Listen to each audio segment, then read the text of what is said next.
uniforme nuevo no vamos a poder comprar porque estamos excedidos en el presupuesto. Hay que arreglarse con lo que se tiene. Che, Garca, cornudo, cagón. Vení. Esa no es manera de dirigirse al director del establecimiento. Soy un funcionario y me debe respeto. Si tenés un problema conmigo, ¿por qué no lo arreglamos cara a cara? ¿Qué me tiene que mandar la requisa?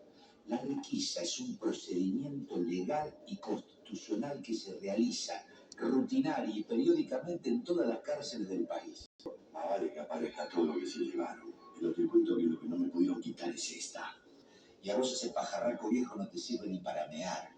Vos hablás porque la conocés, ¿no? ¿Querés hablar conmigo? Pedí audiencia. ¿Vos querés que yo boquee? ¿Boquear? Sí, yo voy a boquear. Yo puedo contárselo a cualquiera, no tengo ningún problema. Esto se lo pueden contar a cualquiera, a sus familiares, a los jueces, a sus abogados, no hay ningún problema.